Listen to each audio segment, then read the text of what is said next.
Ma'am, if you're not here in 10 minutes, the interview is over. The voice coming through Ava Brooks's phone was calm, professional, and final. She tightened her grip on the steering wheel as downtown Charlotte rushed past her windshield in flashes of glass towers and morning sunlight. The dashboard clock read 8:21 a.m. Her interview was scheduled for 8:30. The position paid $200,000 a year, more money than she had ever imagined earning, more money than anyone in her family had ever earned. It wasn't just a job. It was a way out of overdue rent notices taped to her apartment door, a way out of choosing between groceries and utility bills, a way out of the constant fear that one unexpected expense could send everything crashing down. "I'm 5 minutes away," Ava said, trying to keep her voice steady. "I'll be there." The recruiter paused. "We've already delayed the start once for you, Ms. Brooks. I hope you understand how competitive this opportunity is." The call ended. Ava exhaled slowly. Her heart hammered against her ribs. On the passenger seat sat a worn leather folder containing copies of her resume, recommendation letters, and certificates earned through years of late-night studying after putting her daughter to bed. Every page represented sacrifice. Every page represented hope. The traffic light ahead turned green. Ava pressed the accelerator. Then she saw him. At first, he was just another figure on the sidewalk. An elderly man standing near a crosswalk, dressed in a gray coat despite the warm spring weather.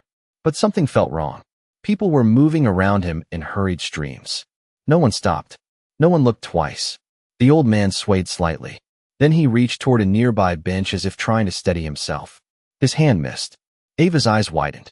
The man slowly sank to the ground. Not dramatically, not loudly, just quietly, like someone disappearing in plain sight. Cars continued moving. Pedestrians kept walking. A woman glanced over and immediately checked her phone. A man carrying coffee stepped around him without breaking stride. Ava's foot eased off the gas. The office tower where her future waited stood only a few blocks away. Her phone buzzed. Another message from the recruiter. She didn't need to read it. She already knew what it said. The opportunity of a lifetime was slipping away 1 second at a time. The old man remained seated on the pavement, head lowered. No one stopped. No one cared. Ava stared ahead. Then she looked at the clock again. 8:23. 7 minutes left. Her chest tightened. She thought about Lily. Her 8-year-old daughter sitting at school right now with the inhaler Ava prayed she wouldn't need today because replacing it would cost money they didn't have. She thought about the rent due next week. She thought about the stack of unpaid bills waiting on the kitchen counter. The light ahead stayed green. Cars moved around her. Someone honked. Ava swallowed hard. Then she turned the wheel. Her sedan pulled toward the curb. Behind her, another horn blared in frustration. Ava ignored it. She parked, grabbed her phone, and stepped into the morning sunlight. Across the street, the glass tower that could change her life gleamed like a promise. Behind her, an old man sat alone on the concrete with nobody coming to help. For a brief moment, Ava stood between two futures. Then she started walking toward the man. Ava crossed the street quickly, weaving between clusters of office workers carrying briefcases and coffee cups. The city seemed determined to keep moving, indifferent to the elderly man sitting alone near the bench. As she approached, she noticed details she had missed from her car. His gray coat was expensive but wrinkled. His silver hair was neatly trimmed. A pair of polished shoes peeked out beneath his trousers. He did not look homeless. He did not look careless. He looked exhausted. "Sir." Ava knelt beside him. "Can you hear me?" The man lifted his head slowly. His face was pale beneath the morning sun. "I am fine," he said quietly, though his voice lacked conviction. "Just need a minute." Ava glanced around. Dozens of people passed within a few feet of them. Not one stopped.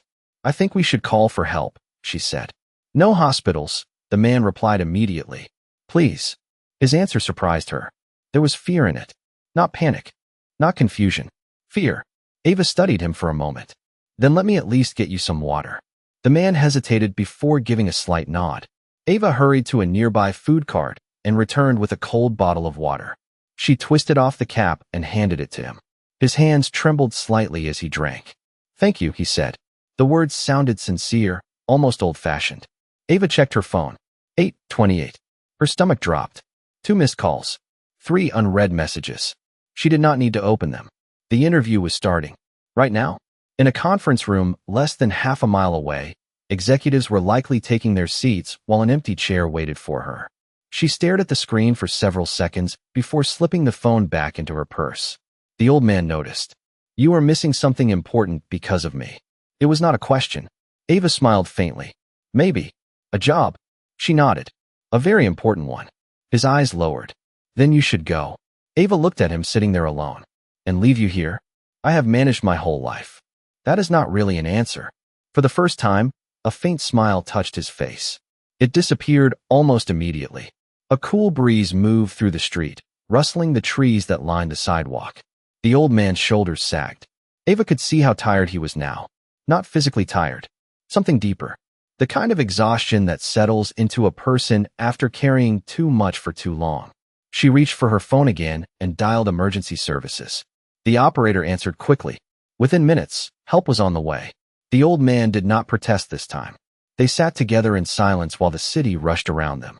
Across the street, sunlight reflected off the towering glass building where her opportunity had vanished. Ava tried not to look at it. She failed. Every few seconds her eyes drifted back. Every glance felt like losing something all over again. "You have children?" the old man asked suddenly. Ava blinked. "One daughter." "How old?" "8." His expression softened. "That is a wonderful age." Ava smiled despite herself. "Most days." The old man chuckled quietly. The sound seemed strange, coming from someone who looked so burdened a few minutes earlier. "What is her name?" "Lily." He repeated it, as if committing it to memory. "Beautiful name." The distant sound of approaching sirens echoed between the buildings. Relief washed across Ava. A few moments later, emergency responders arrived and carefully assisted the old man. Before stepping toward the vehicle, he turned back toward her. The morning light caught the silver in his hair. "Miss Brooks." Ava frowned. She had never told him her last name. "How do you know my name?" The old man looked at the resume folder sticking out of her purse. One corner displayed a printed label. He nodded toward it. "You dropped it when you hurried over." Ava followed his gaze and felt a little embarrassed. "Right. Thank you for stopping." His eyes held hers for a moment. Calm, thoughtful, almost searching. Most people would not have. Ava shrugged gently. "I hope someone would stop for my father." The old man seemed affected by that answer. For a second he looked away, blinking toward the bright sky above the city skyline. Then he nodded once. "Your daughter is fortunate to have you." Before Ava could respond, the vehicle door closed. The sirens remained silent as it pulled away into traffic. Suddenly the sidewalk felt emptier than before. Ava stood alone beside the bench. Her phone vibrated again. This time she opened the message. Her eyes moved across the screen. "We appreciate your interest. The position has been filled. Thank you for your time." Ava stared at the words until they blurred. Around her, the city continued exactly as it had before. Cars moved. People hurried. Office towers gleamed beneath the spring sun. But something inside her felt very still, very quiet. She slipped the phone into her purse, picked up her folder, and began the long walk home. The bus ride back to the east side of Charlotte felt longer than usual. Ava sat near the window with her leather folder resting on her lap, watching the city change one neighborhood at a time. Glass office towers gave way to aging brick buildings. Luxury storefronts became discount shops with faded signs. Every mile seemed to carry her farther from the future she had imagined only a few hours earlier. The afternoon sun stretched across the streets in long golden bands, but the warmth did little to ease the weight in her chest. She replayed the morning over and over. The interview, the phone calls, the message informing her the position had already been filled. Part of her wanted to be angry. Another part wondered whether she had made a terrible mistake. By the time the bus reached her stop, she still did not have an answer. Ava stepped onto the sidewalk and began the short walk toward her apartment complex. The building stood exactly where it always had, worn and tired beneath decades of weather. Cracked concrete lined the entrance. Rust-stained parts of the metal railing. A maintenance request notice still hung crookedly near the front door. Children played basketball in a small parking lot nearby, while a television blared from an open window somewhere above. This was home, not because she loved it, because it was the only place she could afford. She climbed 2 flights of stairs and unlocked apartment 2B. The familiar scent of laundry detergent and vanilla candles greeted her. The apartment was small, barely 700 square feet, but Ava had done everything possible to make it feel welcoming. Family photographs lined the walls. A second-hand bookshelf stood beside the couch. A collection of Lily's drawings decorated the refrigerator door. For a brief moment, the sight of those simple things eased her heart. Then she noticed the envelope lying on the kitchen counter. Her stomach tightened immediately. She recognized the logo before she even picked it up. The power company. Ava slowly opened the letter and read the contents. Final notice. Payment required within 5 business days. She closed her eyes. 5 days. She set the paper down carefully as though moving too quickly might somehow make the situation worse. A soft voice interrupted her thoughts. Mom. Ava turned toward the hallway. Lily stood there wearing a purple school uniform sweater slightly too large for her small frame. Her dark curls bounced as she hurried forward. You are home early. Ava smiled automatically and wrapped her daughter in a hug. The little girl smelled faintly of crayons and strawberry shampoo. How was school? Lily grinned. I got an A on my science project. You did? Mrs. Parker said it was one of the best in the class. Ava kissed the top of her head. I am proud of you. Lily studied her mother's face for a moment. Children notice things adults often missed. Did you get the job? The question landed softly, but Ava felt it all the same. She looked into her daughter's hopeful eyes and searched for the right words. No, sweetheart. Lily's smile faded slightly. Oh. Ava forced herself to remain calm. It is okay. Another opportunity will come. She was not sure she believed it. Lily nodded, though disappointment flickered across her young face. You always say that. Ava laughed quietly despite herself. Maybe because it is true. Lily accepted the answer and wandered toward the kitchen table to finish her homework. Ava remained standing for a moment, watching her daughter carefully print answers onto a worksheet. The little girl worked with complete focus, occasionally chewing the end of her pencil while thinking. Looking at her reminded Ava why she kept pushing forward no matter how difficult things became. Every late shift, every sacrifice, every disappointment. It was all for Lily. As evening settled outside, Ava opened the refrigerator and mentally calculated what remained until the next paycheck from her part-time administrative job. Milk, eggs, bread, a few vegetables. Enough for several days if they were careful. She opened a cabinet and found a bottle of Lily's asthma medication. Only a few doses remained. The sight made her chest tighten. The medication alone would cost nearly $200 to replace. Money she did not currently have.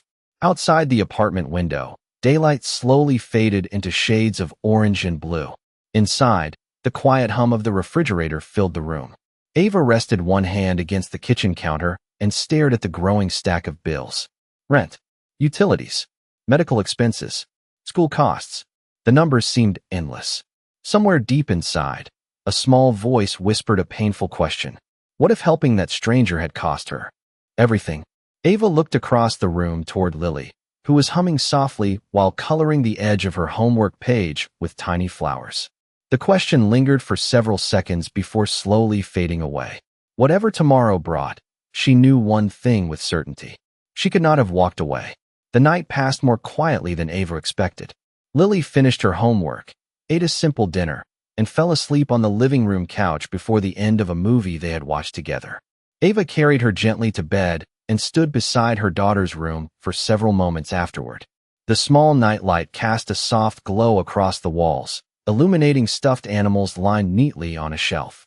Lily slept peacefully, unaware of overdue bills, missed opportunities, and the weight her mother carried every day.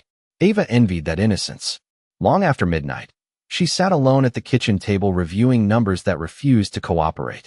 She moved figures from one column to another, searching for solutions that did not exist. Eventually, exhaustion won. She turned off the light and went to bed. The next morning arrived with the pale golden light of sunrise slipping through the apartment blinds. Ava woke before her alarm. For a moment, she forgot everything. Then reality returned. The missed interview, the utility notice, the dwindling medication. She sat up slowly and rubbed her eyes. From the kitchen came the familiar sound of the coffee maker beginning its daily work. Ava moved through her routine almost automatically. She packed Lily's lunch, helped her get ready for school, and forced herself to smile whenever her daughter looked her way. By 8 o'clock, Lily was gone, riding the school bus toward another ordinary day. Ava closed the apartment door behind her and exhaled deeply. The silence felt heavier than usual. She was halfway through washing breakfast dishes when an unfamiliar sound drifted through the window. Engines. Several of them. At first she ignored it. Their neighborhood was busy enough during the mornings. But the sound grew louder. Then louder still. Curious, Ava wiped her hands dry and stepped toward the living room window. What she saw made her freeze. A line of black sport utility vehicles was slowly entering the apartment complex parking lot. One after another. Shiny. Expensive. Immaculate. Their dark windows reflected the morning sunlight like polished mirrors. Ava counted automatically. 1, 2, 3, 4. The line kept growing. 5, 6, 7. Her stomach tightened. 8, 9, 10. Every vehicle rolled to a stop near the entrance of the building. For several seconds, nothing happened. The entire parking lot seemed unusually quiet. Then apartment doors began opening throughout the complex. Curious neighbors stepped onto balconies. Others peeked through curtains. Children pointed from stairwells. A woman carrying groceries stopped walking altogether. Everyone was staring at the same thing. Ava's heart began beating faster. She stepped back from the window instinctively. The vehicles looked official somehow. Important. Intimidating. Her mind immediately searched for explanations. None of them were good. Had something happened to the old man she helped yesterday? Had there been paperwork she failed to complete? Had someone accused her of interfering? She replayed every moment from the previous morning. Every conversation.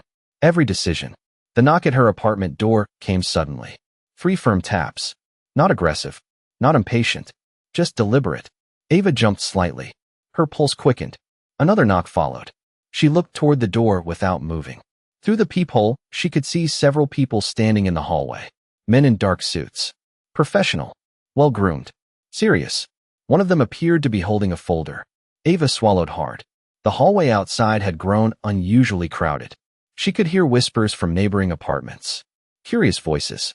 Questions. Speculation. Nobody seemed to know what was happening. Least of all her. The knock came again. Ms. Brooks? A calm voice called through the door. We would like to speak with you. Ava's fingers tightened around the edge of the kitchen counter.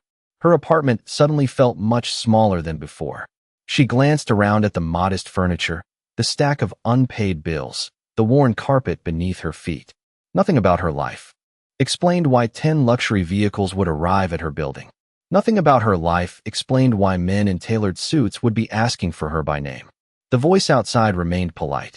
Ms. Brooks, there is no need to be concerned. We simply have a message for you. Ava took a slow breath.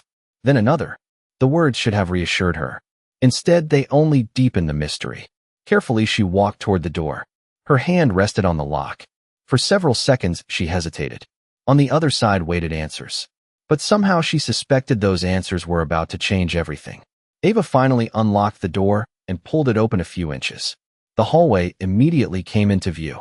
3 men in dark suits stood nearest the entrance. Behind them, several more waited near the stairwell. Their posture was professional. Their expressions were calm. Yet their presence filled the narrow hallway with a sense of importance that felt completely out of place inside an aging apartment building. For a moment, nobody spoke. Ava noticed expensive watches, polished shoes, and tailored jackets that probably cost more than her monthly rent. One of the men stepped forward slightly. He appeared to be in his early 50s, with silver hair and a composed expression. Ms. Ava Brooks, he asked politely. Ava nodded. Yes. The man smiled. Thank you for seeing us. Ava glanced past him toward the parking lot visible through the stairwell window. The row of black vehicles remained parked outside. More neighbors had gathered. Some openly watched from balconies. Others pretended not to stare while clearly doing exactly that. What is this about? Ava asked. Has something happened? The man exchanged a brief look with one of his colleagues. Nothing bad, ma'am. The reassurance helped only slightly. Ava tightened her grip on the door. Then why are you here? Before the man could answer, movement appeared at the far end of the hallway. Someone was walking slowly toward them. The crowd of suited men immediately stepped aside. Ava frowned. She recognized the gray coat before she recognized the face. Her eyes widened. It was him. The elderly man from yesterday. The same silver hair. The same calm eyes. The same thoughtful expression. Except today, he looked completely different. Stronger. Rested. His posture was upright. His steps were steady. The exhaustion she had seen on the sidewalk was gone. Ava stared in disbelief. You? The old man smiled warmly. Good morning, Ms. Brooks. For several seconds, Ava could not find words. You are okay. I am. Relief washed across her before confusion quickly replaced it. What is all this? She asked, gesturing toward the hallway and parking lot. The old man glanced around with mild amusement. An unfortunate amount of attention. Attention? Ava almost laughed. There are 10 luxury vehicles outside my apartment. 9, actually. One of the suited men corrected quietly. The old man looked at him. That is not helping. Ava blinked. The strange exchange only deepened her confusion. The old man turned back toward her. May I come in for a moment? Ava hesitated. Everything about the situation felt surreal. Yet something about his voice remained familiar. It was the same voice that had thanked her on the sidewalk. The same voice that had asked about Lily. Slowly she stepped aside. Okay. The men in suits remained outside while the old man entered alone. He moved through the apartment carefully, taking in the framed photographs, the modest furniture, and the stack of bills resting on the kitchen counter. His eyes lingered briefly on a crayon drawing hanging on the refrigerator. Your daughter made this? Ava nodded. Most of them. The old man's expression softened. She is talented. Silence settled over the room. Ava folded her arms. You still have not explained why you are here. The old man looked toward the window where sunlight streamed through the blinds. For a moment, he seemed to be choosing his words carefully. Yesterday morning, he said, I sat on that sidewalk for nearly 20 minutes. Ava listened quietly. Hundreds of people passed me. Some looked directly at me. Most did not. Nobody stopped. His gaze met hers. Except you. Ava shifted uncomfortably. Anyone should have helped. But they did not. His answer was immediate. The room grew quiet again. Outside, the distant sounds of neighbors talking drifted through the open courtyard. The old man slowly removed a folded handkerchief from his pocket. Ava recognized it instantly. It was the same one he had used while sitting on the bench. He held it thoughtfully between his fingers. Do you know what fascinated me most yesterday? Ava shook her head. You never once asked who I was. Ava frowned. Why would I? A faint smile appeared on his face. Exactly. He looked toward the apartment door. One of the suited men immediately entered carrying a slim leather portfolio. The old man accepted it without opening it. Then he turned back toward Ava. Ms. Brooks, he said quietly, before we discuss anything else, there is someone very important I would like you to meet. Ava looked from the old man to the leather portfolio resting in his hands. The apartment suddenly felt unusually quiet. Outside, neighbors continued whispering from balconies and stairwells, but inside the small living room, even the hum of the refrigerator seemed distant. Sunlight filtered through the blinds, painting narrow bands of gold across the worn carpet. The old man remained standing near Lily's drawings, studying them with genuine interest. Someone important? Ava finally asked. He nodded. Very important. Before she could say anything else, another figure appeared in the doorway. Unlike the others, this man was younger, perhaps in his early 40s, dressed in a navy suit tailored with flawless precision. His presence carried a quiet confidence that filled the room without effort. Ava immediately noticed how respectfully everyone outside seemed to treat him. The younger man stepped forward and offered a warm smile. Ms. Brooks, it is an honor to meet you. Ava blinked. I think there is some mistake. The younger man shook his head gently. There is no mistake. The old man chuckled softly. Ava Brooks, this is my son, Ethan Whitmore. The name landed heavily in the silence. Ava felt certain she had heard it before. Then recognition arrived. Newspapers, business magazines at grocery store checkout lines, television interviews playing in waiting rooms. Ethan Whitmore, Chief Executive Officer of Whitmore Global, one of the largest investment and technology companies in the country. Ava stared at him. Then she looked back at the old man. Her eyes widened. Whitmore. The old man smiled. Henry Whitmore. For several seconds nobody spoke. Ava felt as though the room had shifted beneath her feet. The elderly man she had helped on a city sidewalk was not simply someone in need. He belonged to one of the most influential families in America. Yet somehow that realization felt less important than another thought. Why? She asked quietly. Why come here? Henry glanced toward Ethan before answering. Because yesterday you reminded me of something I thought this world had forgotten. Ava folded her arms. I only helped someone who needed help. Exactly. Henry's voice remained calm. You did not know my name. You did not know what I owned. You did not know who my family was. You simply stopped. Ethan nodded. Do you know how rare that is? Ava looked away, uncomfortable with the attention. The younger executive walked toward the window and looked down at the apartment complex below. My father has spent years supporting hospitals, schools, and charities.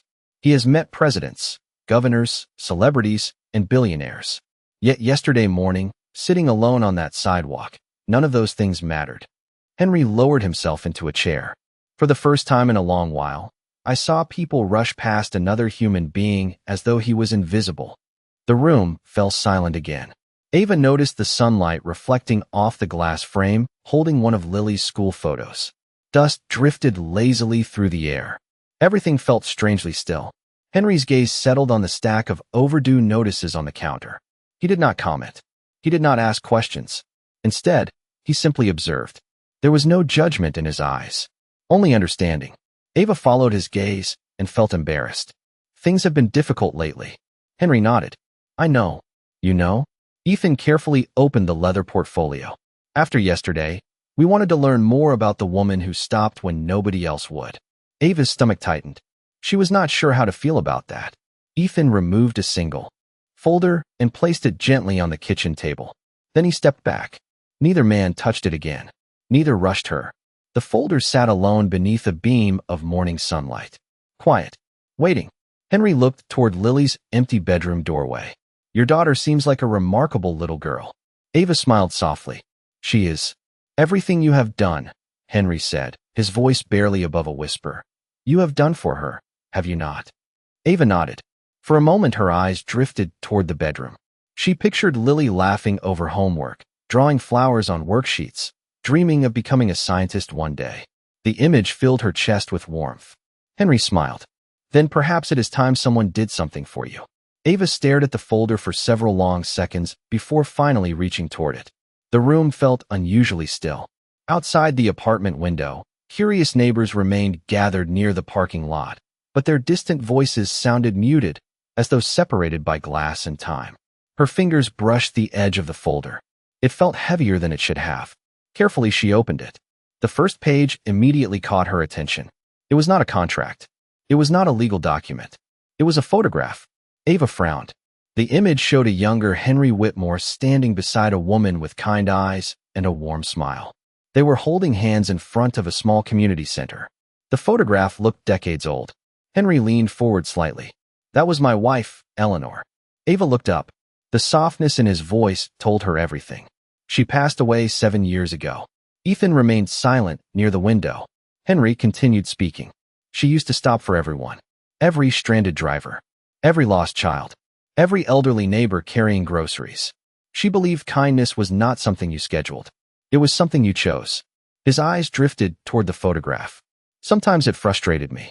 A faint smile crossed his face. She was late to more events than I can count. Ava found herself smiling too. Henry slowly folded his hands together. Yesterday, when I watched you step away from your own future to help a stranger, I saw her again. The words settled quietly between them. Ava lowered her gaze. I am not extraordinary. No, Henry agreed gently. You are something much rarer. Ethan stepped forward and turned to another page inside the folder. This time it contained several documents. Professional. Official. Carefully prepared. Ava glanced across the first paragraph. Then she looked again. Her eyes widened. I do not understand. Ethan smiled. You missed an interview yesterday. Ava nodded cautiously. We know. How? Ethan laughed softly. Our team is very thorough. Ava did not know whether to be impressed or concerned. Ethan continued. After learning about your background, we contacted the company. Ava blinked. You contacted them? We did. Ethan nodded toward the papers. Their loss surprised us. Ava looked back down. The documents detailed her work history, certifications, volunteer experience, and recommendations. Information she had nearly forgotten about herself. Reading it through someone else's eyes felt strange. For years, she had been focused on surviving, paying bills, raising Lily, getting through 1 month at a time. Somewhere along the way, she had stopped seeing her own accomplishments. Henry noticed her expression. You have spent years believing you were falling behind. Ava remained quiet. But from where I sit, Henry said, You have been carrying more responsibility than most executives ever will. Sunlight shifted across the kitchen floor. Dust floated through the warm morning air. The apartment felt brighter than before. Ethan carefully removed one final document and placed it on top of the stack. "This," he said, "is why we came." Ava looked down. At first she thought she was reading it incorrectly. Then she read it again. And again. Her pulse quickened.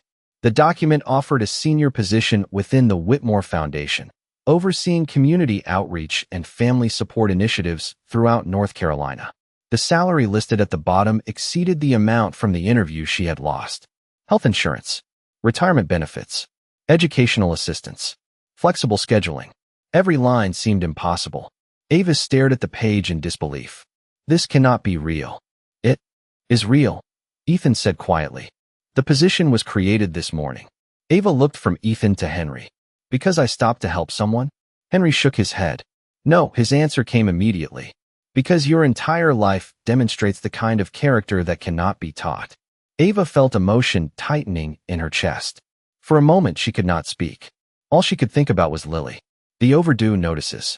The medication bottle with only a few doses left. The fear that had followed her for years. Henry smiled gently. "Yesterday you chose compassion over opportunity." He nodded toward the offer resting in her hands. "Today opportunity came looking for you." Ava continued staring at the offer long after she had finished reading it. The numbers remained the same. The title remained the same. Nothing changed no matter how many times she looked.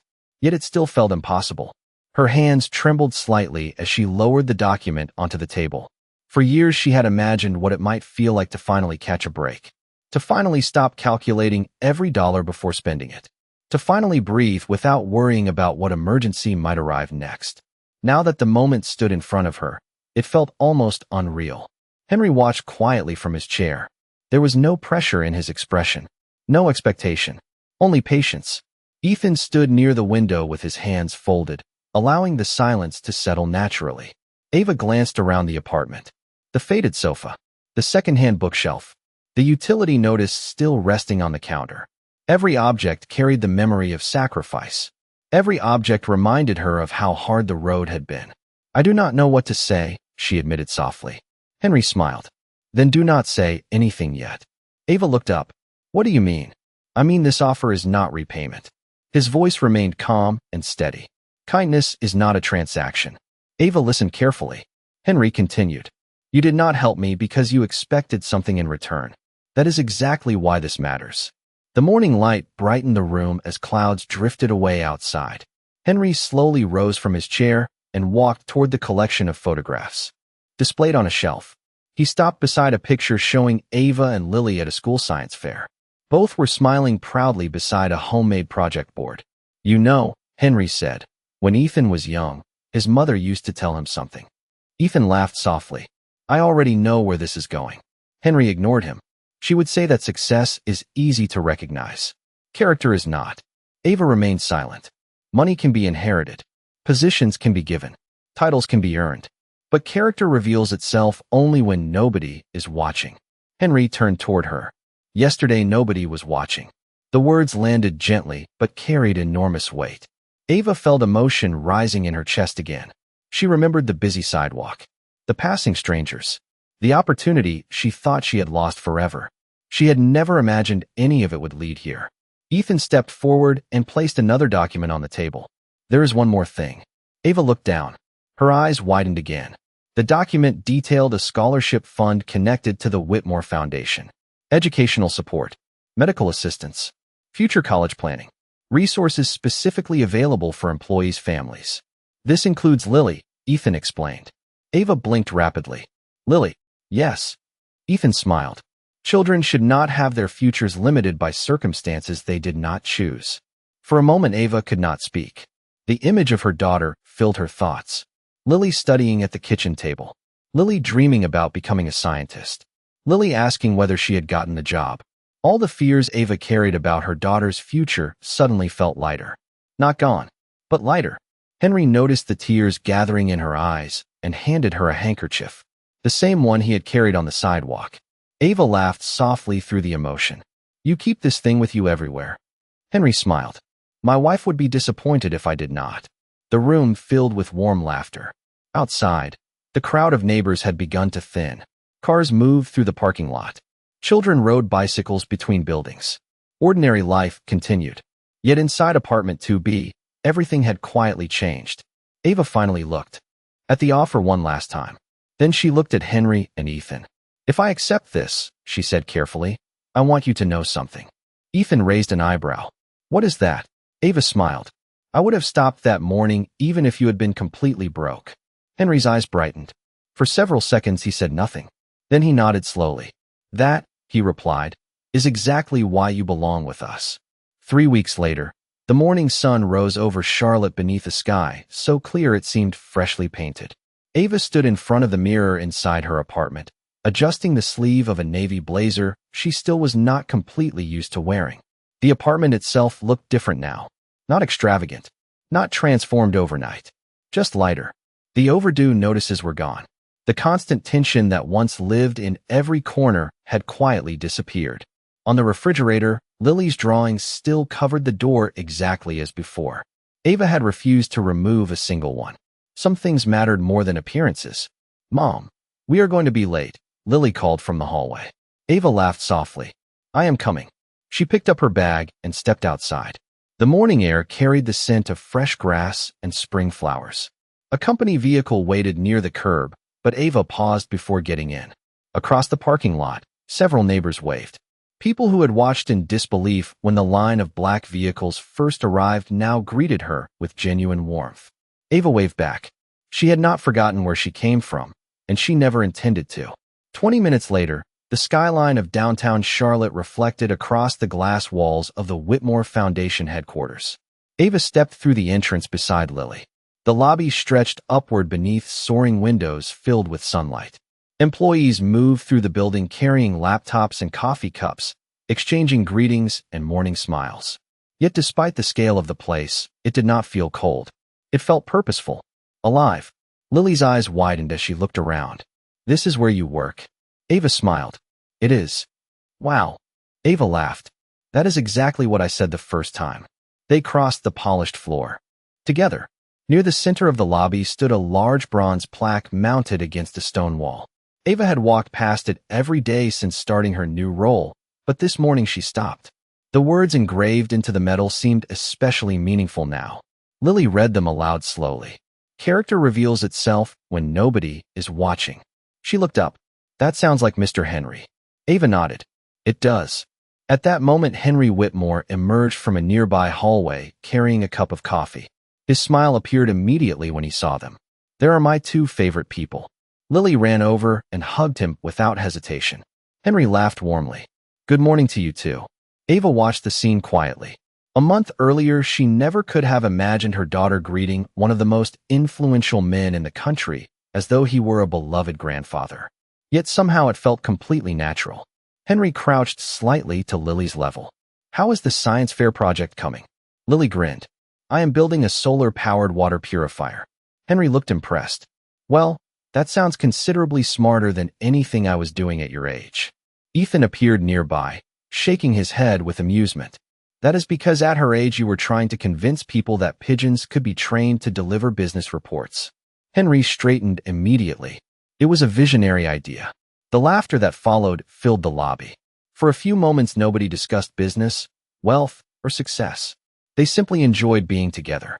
Eventually Lily headed toward an educational program hosted by the foundation while Ava prepared for her morning meetings.